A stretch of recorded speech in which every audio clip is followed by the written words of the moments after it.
Welcome to Manufacturing Talks with Jim Vinosky. Industry has a million cool stories, and Jim talks to the movers and shakers who are making them happen. Let's dive in.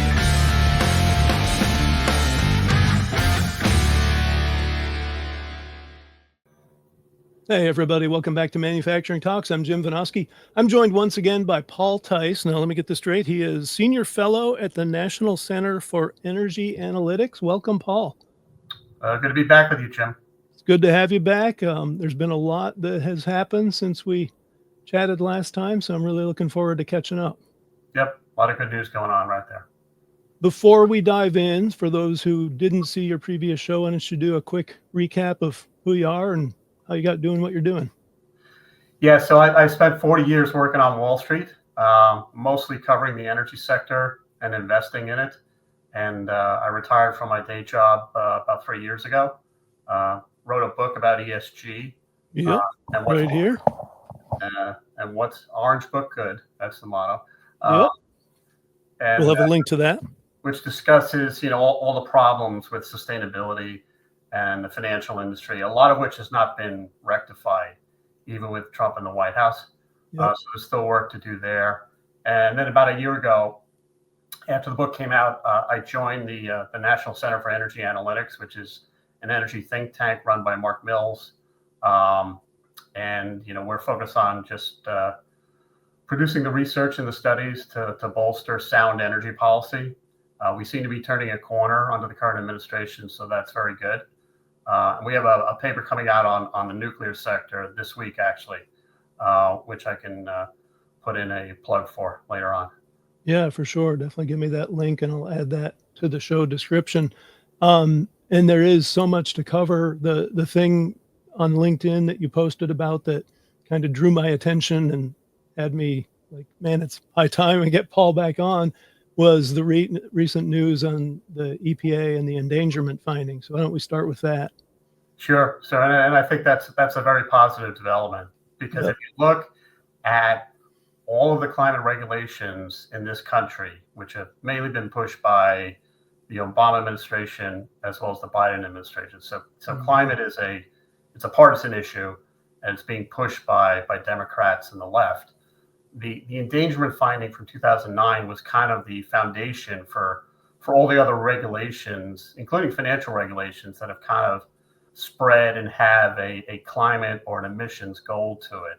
Yes. So it's very important if you want to fix and topple the climate bureaucracy in this country, you really have to get at that endangerment finding, because it compels at least the EPA to regulate greenhouse gases. And it also kind of provides the justification at a certain level for every other government agency, federal as well as state, to go after emissions, to go after fossil fuels, to make you disclose it, track your emissions, and then reduce it. It also provides the justification for a lot of these so-called clean energy alternatives, which are not really clean on an objective scale. And it justifies all the government subsidies that are being thrown at these technologies that really don't work. They have a number of deficiencies, so they're all being overlooked. So you really need to go back, to what started this all, and that's the endangerment finding. And that was based on a poorly reasoned Supreme Court ruling in 2007, which was Massachusetts versus EPA. It was a 5-4 decision, and hopefully, as part of the legal challenge, which is likely going to come around the EPA's move last week, they go back in and overrule that Massachusetts decision. But the EPA announced last week that they are proposing to repeal the endangerment finding for 2009. They've sent out for comment, so there's going to be a public comment period. There'll be hearings later this month. It should wrap up towards the middle to end of September, and then they'll come out with a final decision, which probably, even though they will get a lot of feedback from environmentalists about it, the conclusion, I think, is already in the cards, that they're going to repeal it, and then that will obviously precipitate a legal challenge, which actually will be a good thing. when you think about it. But if we go back to the 2009 endangerment finding, it found that greenhouse gases, carbon dioxide, methane, nitrous oxide in the main were a danger to public health, and so had to be regulated. Yep. That obviously has led to attempts to regulate emissions from stationary sources like power plants, as well as from the transportation sector and vehicles. And also there was an attempt made during the Obama administration to go past power plants and go to very small industrial and commercial users or producers, right? And that was actually overruled by the court previously. But obviously it's kind of the fruit of the tainted tree, if you will, in legal terms. So we had to go back in and basically change that requirement to go after carbon emissions, right? And if you look at, there are a number of issues with Massachusetts versus the EPA. The logic was that even though the Clean Air Act, was amended twice, since 1970. So it passed unanimously back in 1970, and then it was revised twice through the 1990s. And so they had ample opportunity, if they wanted to add greenhouse gases to the list of regulated pollutants, right? I mean, the list is 189 or so these days. So, it's not like they weren't aware of what was going on in the climate change community. In the 80s, you had the UN really getting into climate change. The IPCC was formed. We started getting these, regular assessments of the global climate. So they were aware of this going on, and Congress chose not to regulate it. Right. So with the Massachusetts ruling, which was an example of judicial overreach, I think, by a liberal majority, they argued that the EPA had the power to regulate greenhouse gases if they determined that it was a public health hazard, right? Which the Bush administration passed on that during their last 2 years, the Bush EPA rather.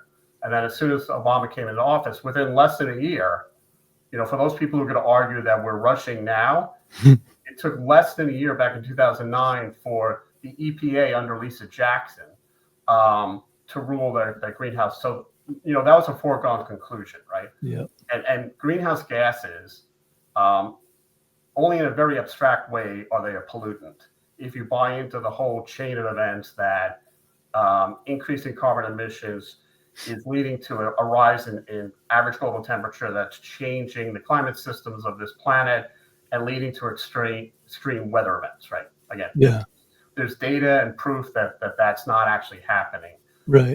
But in terms of affecting the health of Americans, greenhouse gases are not particulate pollutants, right? They don't exacerbate people who have, respiratory problems. They don't lead to an increase in asthma cases, right? And I really want to hammer that point. I actually had a conversation with the leader of the sustainability group for one of my former employers, a Fortune 500 company, and she was firmly convinced that CO2 was driving respiratory illnesses, deaths. She was citing the deaths from atmospheric pollution and claiming that was from CO2. And I had to set her straight that no, if you're looking at the majority of those deaths, it's particulates where people are burning dung inside their homes in Africa, for example, not from CO2. Right, or it SOx and NOx, in places like China, So we, if you look at the data, since they formed the EPA, the air quality in this country has gotten remarkably better. Yeah. Right? From the time I was a kid 50 years ago to now, the amount of particulate pollution in the air has gone down. And you can see that in terms of the government data that they track. It's down like 80% of the large particulates, right? But this argument about greenhouse gases being a pollutant, it conflates the issue and tries to make it seem like it's actually a particulate when it's not. And you get a lot of people, like your sustainability colleague, who just repeats that without going through it and thinking. They take it as gospel because there's this deferral to government authority.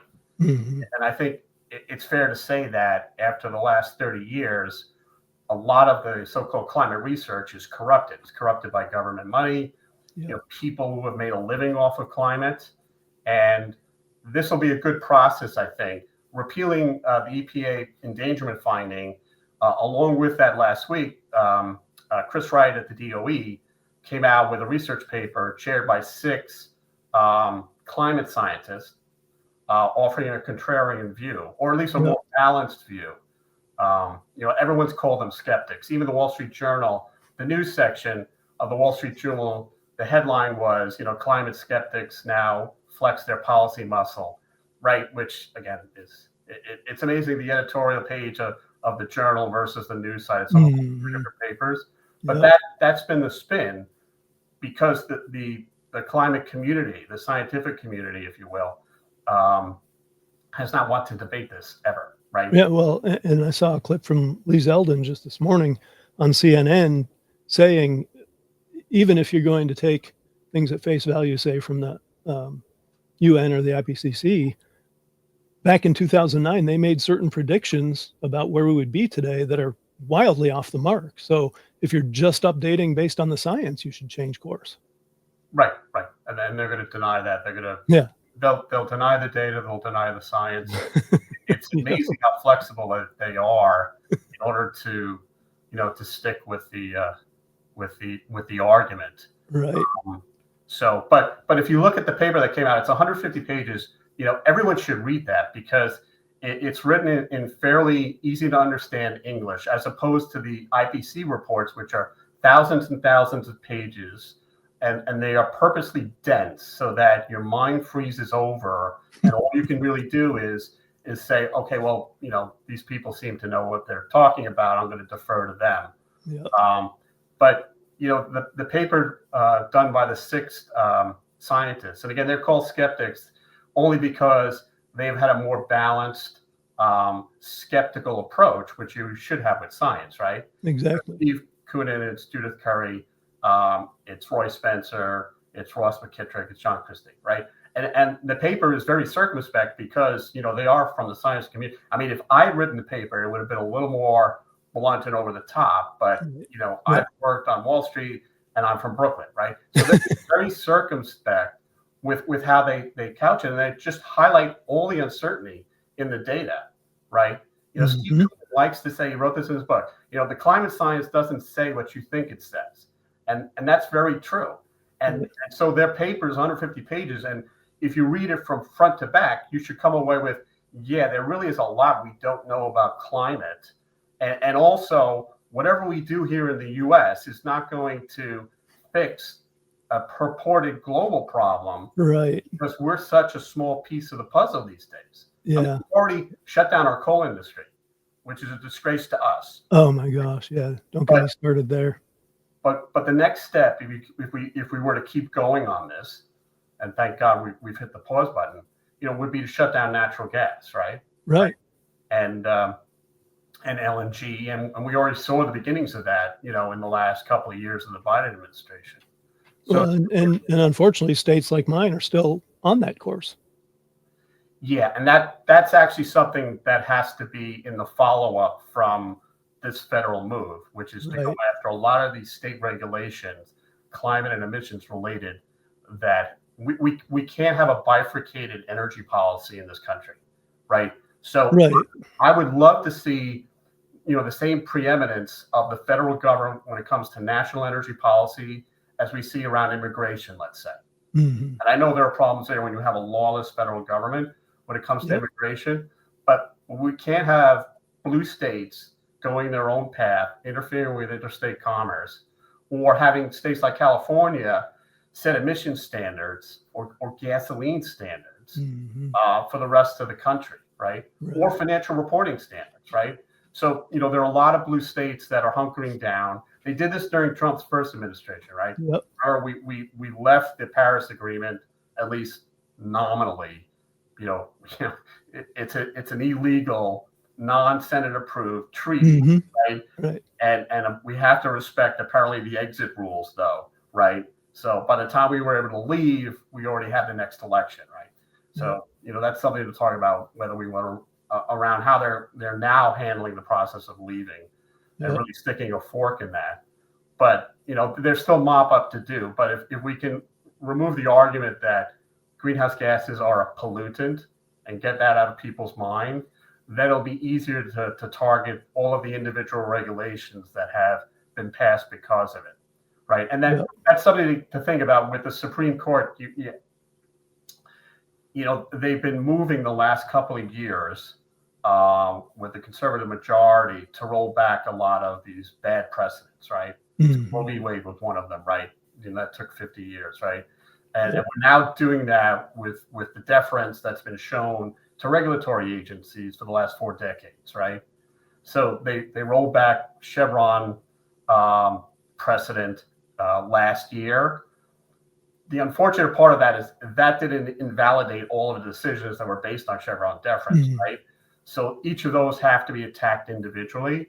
I think this case will be a big one because of, you know, climate bureaucracy and the regulations and the cost of all that is a significant number. So I think we're attacking it in order, but it's going to take time to go after all of these other bad regulatory decisions. But this is perfectly consistent with the logic of Loper Bright, which overruled Chevron precedent. And it's also consistent with the 2022 case in West Virginia versus EPA around major questions of economics and political importance. Those are left to Congress, right? They're not left to a regulatory agency. And so that's why I think this would be a good case to kind of expose this crazy concept that Massachusetts versus EPA came up with, which is that regulatory agencies can determine what they regulate. I mean, that's a fairly scary concept.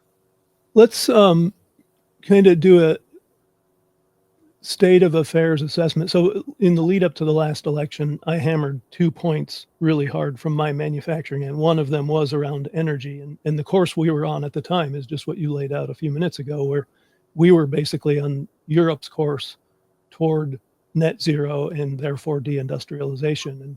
And, you know, we have turned back largely on that front. The other one is just broadly regulations and the hyper regulation that American manufacturers face versus what their overseas competitors have to deal with. With the new administration as of now on those 2 fronts, so energy and then overall regulation, where would you say we stand and what are the next couple of big things we have to go after? Well, I mean, I would like to see as part of all of the trade battles that we're getting into and all the discussions about tariffs, particularly with the EU, a discussion of a lot of these climate-related regulations that impact U.S. companies. Right. They impact it in the financial markets. It impacts trade. You know, you have, by design, the EU is passing regulations that are designed to rope in non-European companies, right, and financial institutions. If you have a de minimis amount of business over in Europe, or if you issue securities over there, then you have to comply, right? They also have this carbon border adjustment mechanism, right? You know, none of that came up in the latest agreement. Again, with tariffs, nothing is really ever done, and it's been an ongoing process here. But you know, any trade discussions with Europe has to really get at the climate issue because it's impacting U.S. companies, right? And you know, one of the follow-up things for this administration, particularly for like the SEC and some of the other financial regulators, is to make sure that none of the EU or the UK's ESG regulations spill over into our markets, right? And for the industrials in this country, if they're doing business over there, we have to make sure that we don't have to deal with carbon, you know, adjustments, right? And that's basically just another form of tariff, right? Comply. Europe allegedly will comply with their net zero because they want to get to be the first carbon-free continent on the planet by 2050, whatever that means. I don't think it means anything good. No. But you know, in the bureaucrats planning over in Brussels, that is a higher state of moral attainment, I guess. Right. And Canada is also, we shouldn't forget, Canada is in the same category as Europe, right? Right. I mean, Mark Carney, you know, is a climate activist masquerading as a financial expert, right? You know, he was the head of the central bank, both in Canada as well as the UK. He's worked with Bloomberg on, you know, the task force for climate related disclosures, right? He's at Brookfield running their transition, right? He worked for GFAN. So he's been pushing climate activism. He's not going to change now that he's been, basically elected prime minister. And he's, you can see what some of the stuff he's waffling, right? So I don't think he's any better than Trudeau will be in terms of policy up in Canada. And, he's made some comments that, they're going to increase their trade with Europe because they align, better in terms of climate ideology, which is a crazy concept to use to kind of direct your trade. And also it's impossible because they do so much trade with the US and us with them that you can't redirect that. And, one of their biggest sectors is in Alberta, which is oil and gas. And I don't think Europe is going to be stepping up to increase their imports of fossil fuels, which getting back to what Trump announced a couple of weeks ago, again, I'm curious how the EU can attain that, $250 billion of annual energy exports from the US. I think it's impossible given the starting point we are right now. And the fact that LNG, which we're clearly ramping up under this administration again, that's a very long-term contracted market, right? It takes a while. It takes 4 years to build a large train, and that's already contracted. So you're not going to be able to really move the needle with that. Our crude and our refined products really doesn't fit that market. I mean, the nuclear space, we want to grow that in this country, but there's really not much to sell. So I'm not, it seems like the EU promised something that was undeliverable. I don't know what either side gets out of it. I think it's a better way to change their policy and maybe, their fear of fossil fuels is by attacking it through other ways on the trade discussions, right? Yeah. Not just forcing them to buy fossil fuels, to kind of, I guess, put them through an abrupt rehab, right? If they buy more, maybe they'll like it and stop doing what it's doing,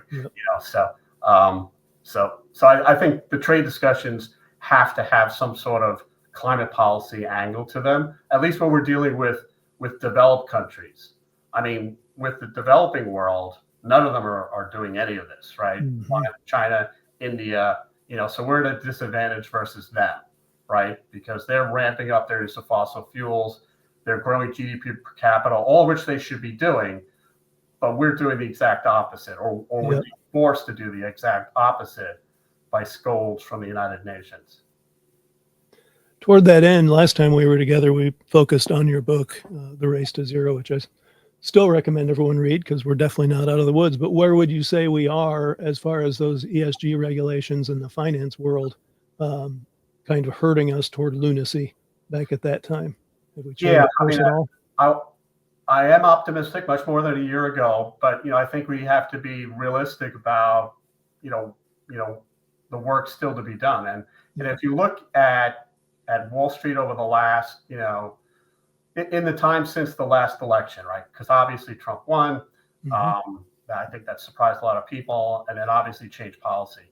And at the end of the year, over the holidays, you had a number of the money center banks and then BlackRock and some others exit these net zero groups, right? So you have, for every category of financial player, whether you're an asset management firm or a bank or an insurance company, we've had these net zero related affinity groups come up over the last few years, right? And they're all being pushed by the UN and their ESG front group, which is the PRI, the Principles for Responsible Investment, right? So it all gets back to the UN, right? And so there was a very showy exit from these groups, these net zero groups, and actually some Republicans at the state level took them at their word that was leading to a change in policy, and we're making progress here, and they're backing off. And I would argue, no, they're not, because if you look at every one of those financial institutions, when they left, they did it quietly, because I think they really didn't want to tick off, the people on the left, right? Quietly left over the holidays, but each one of them, when you pressed them, they said, we don't feel a need to be part of a group, where we have enough expertise now, whatever that means, and we're going to follow the same policy, but we'll do it individually. Now they're doing that so they can't be sued, right? So this exit from these net zero groups is just a litigation mitigation strategy, if you will, but they're still going to all flock in the same direction. They'll just not be able to be sued for it. And if you go back to the other memberships that these groups have, they're all still members of the PRI, right? They haven't backed away from that, right? And so, I still think we have a problem. They're all still publishing sustainability reports, right? 100-page plus, equivalent of an annual report showing, all of their, green credentials, and they still haven't backed away from their emissions targets, to get to whatever, however much climate transition funding, or however they defined it.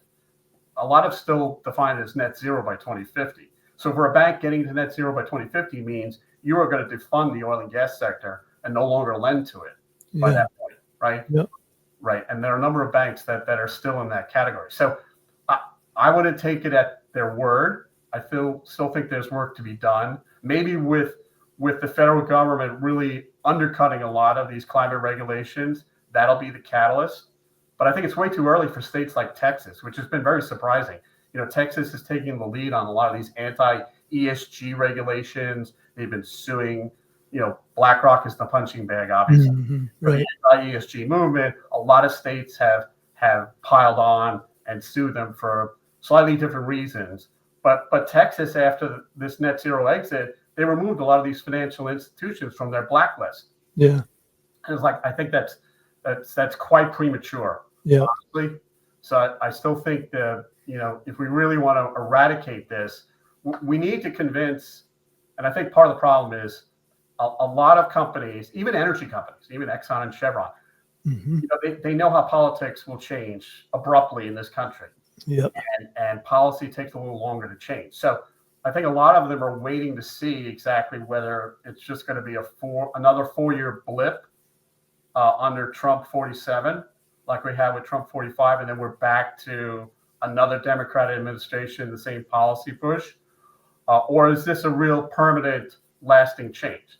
So I think a lot of companies and financial institutions are just taking a wait-and-see attitude, which I think is unfortunate because, at least for energy companies, they should be standing up right now, offering support for the industry, defending themselves, echoing a lot of the uncertainty that came out in this report that they released about climate science. I mean, none of it is settled. There's so much uncertainty. Water vapor is a much more dangerous greenhouse gas, right? They don't want to regulate water vapor because you can't shut down fossil fuels if you do that, right? Right. And again, the paper was very circumspect, but they really should have gone more into the fact that, clouds affect temperature much more than some of these trace greenhouse gases, right? Yeah. And we really don't know how to model clouds. We don't understand them. They cover 70% of the planet. Maybe we should focus our attention there in terms of, the radiation that's being retained by the Earth's atmosphere, right? Yep. Nobody wants to go into that, I think would be actually a fascinating climate exercise, because it's been a foregone conclusion that really since 1900, when the theory first, came out, we didn't measure it. The scientists at the time, well, we can't measure it, so we're going to move on to something else. Life's too short, right? But now, really, since the mid part of the 20th century and the late 70s, we have been able to measure it, right? It's still a flawed measurement, but we can measure it. And the conclusion has always been foregone. Carbon dioxide, man-made climate change is changing the planet, right? So, even if the data moves and we have lulls here and there and stuff you can't explain, no, we're going to stick with the story, right? But as you said, after the 2009 Endangerment Finding was passed, all of those predictions proved false, right? Yeah. Go back to 89, go back to any point in the last 50 years, look at the predictions at that point in time, none of it's come true. Yep. Look at Al Gore, everything he says, none of it's come true in experience. So, but that doesn't stop them. They still, and you see on social media, you probably see it. I see it whenever I post something that is anti-renewable. The people on the other side refuse to believe reality or observe physics. And it's, we're having, these discussions about wind and solar being dispatchable, but they're not. Their capacity factors are actually not 25 to 35%. the sun shines all the time someplace, the wind blows all the time so it's like these childish responses, but Yeah. it just proves that there are so many people that are vested in this, that are making a very good living. I mean, there's much better money Exactly. in renewables and clean energy and hydrogen and carbon capture and whatnot, as opposed to just defending the status quo of, fossil fuels work. We shouldn't move off it until you come up with a better alternative. So that's why it's tough. On top of the fact that the other side says we're not going to debate you to begin with, right? So it's like dealing with, honestly, small children where you can't reason with them until they get to a different maturity level. Well, yeah. I mean, in many regards, it's like fighting against someone's religion. It is, Nothing to do with science. It's a core belief and unshakable. Yeah, it is a belief, and the problem too is that it's been taught in the schools for so long now that the younger generations really embrace it, and I've seen this when I've taught, even at the graduate level at NYU Stern, that you get people who have been brought up in this ideology, and they just they can't entertain. It's I think I made the point last time if I talked about it. They have filed it away in their brains alongside gravity as a right. given, and there's just nothing that will shake them loose from that. So that's a problem with these people when these people grow up and they start running society, right? But even a lot of the adults now, I think we have our chance to kind of reverse this thing, but it's a problem what's been taught about it, and the so-called research that's been put out has been very one-sided, and everyone who disagrees or asks questions, even in a Socratic method, is pushed to the side as a skeptic, or just not bright enough to not understand what they don't understand. Yeah, or deniers. Yeah, I get a lot of that. Yeah, I'm sure. Me too. Before we wrap up, you've made a couple references to the new paper about nuclear. Can you give us a little peek under the curtain on that? Sure. So, we're coming out this week. I believe it might even be today, with a paper that just talks about the nuclear renaissance. Obviously, the Trump administration back in May, they passed a number of executive orders, to promote nuclear energy in the country again. And they have a stretch goal of quadrupling nuclear capacity by 2050, which is great. That's something that we definitely should shoot for. And also, if you believe in climate change and you're promoting, clean energy, you should love nuclear, right? And the fact that a lot of renewable or climate activists don't, I think speaks to what their agenda really is. But nuclear ticks off a lot of boxes, right? It's got very high capacity rates, can run 24/7, and we need to get past, kind of the policy shortcomings of the last 10 years when it comes to our grid, because we've allowed wind and solar into really all the regional grids, right? And NERC, the DOE, they've issued reports over the last 6 to 9 months saying, this is a problem because we've shut down coal, we've replaced it with natural gas, but which is good, that has kind of minimized the problem.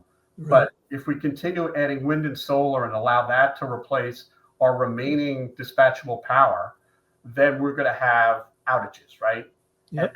And we can't make up the concept of demand management or demand response as a way to solve for that, because that is just another way of saying, power curtailments, right? Mm-hmm.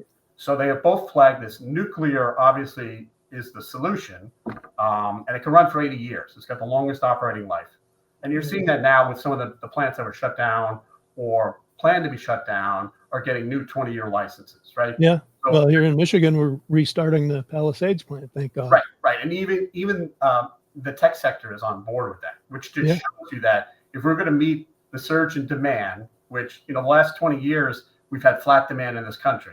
So it's kind of masked that problem that we've had with the reliance on renewables. But renewables clearly don't work if we've got demand growing 1% to 2%.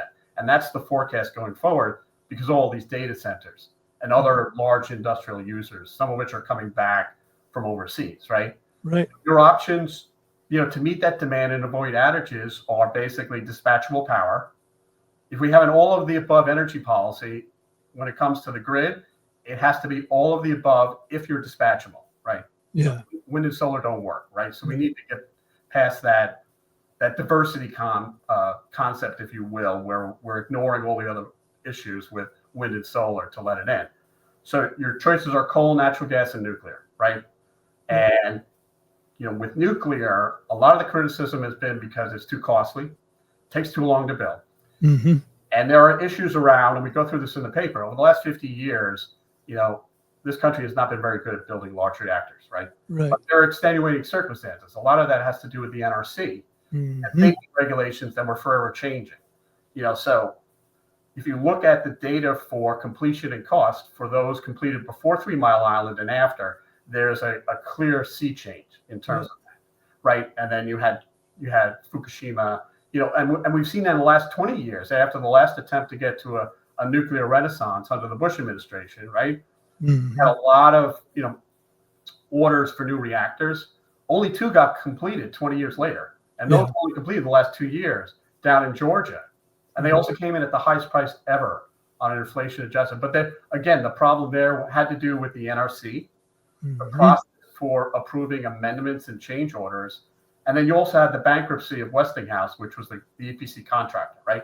Yep. So there are many reasons why that is not going to be the price going forward, right? But still, there are no utilities now who want to build another large reactor.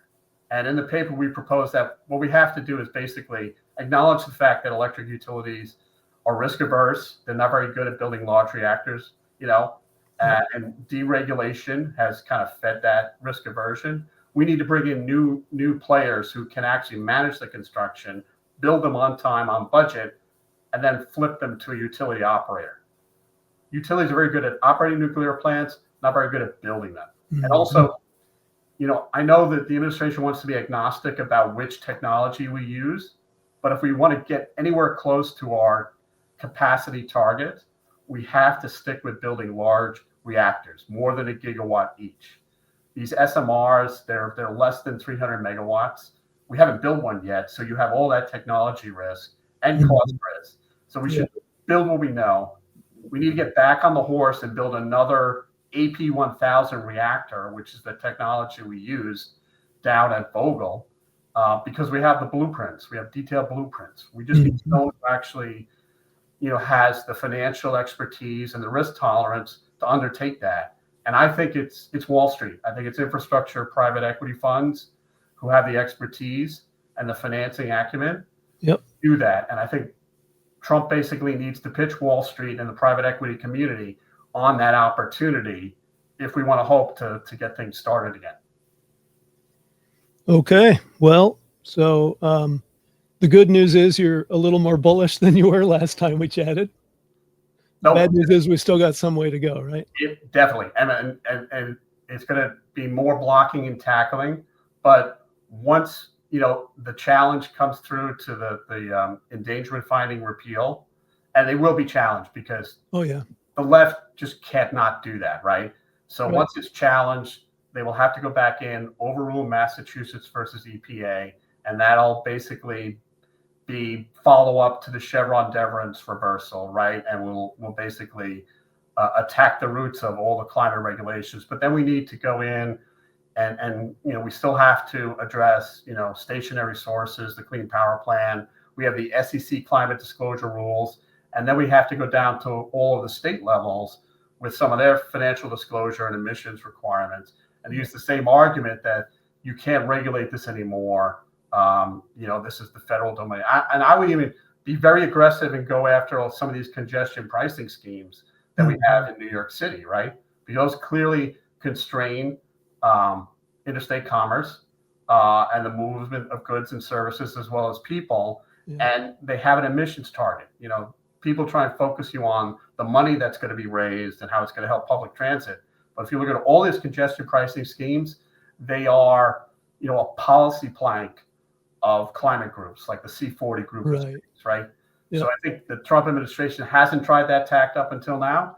They should, again, because it's another emissions related. And then lastly, Jim, one good news I think around this, if they challenge the EPA ruling or repeal, and they go after Massachusetts versus EPA, hopefully they removed the decision as part of that Supreme Court ruling that Massachusetts actually had standing to sue, right? For a global problem, you're allowed to sue. And if that is overturned, then we can go after all these climate lawsuits being brought by blue states against the oil and gas industry. Yes. Right? Because that, in theory, should undercut the logic there, and we'll stop gumming up the legal system with all these frivolous cases. Yep. Yeah, and hopefully have knock-on effects on all the other crazy regulations that are keeping us from manufacturing and mining things.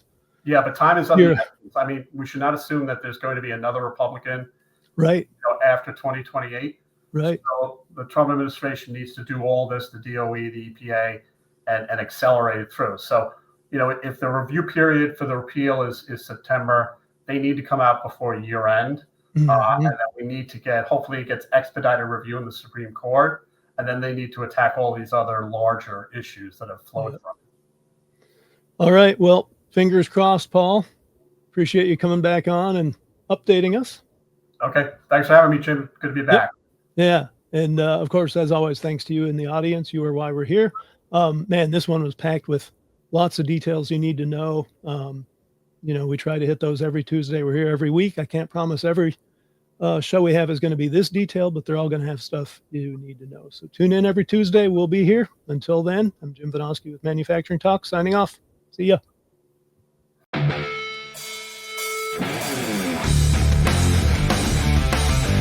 Thanks for tuning in to Manufacturing Talks with Jim Vinosky. Watch for new episodes dropping every Tuesday. And don't forget to like, share, comment, and subscribe.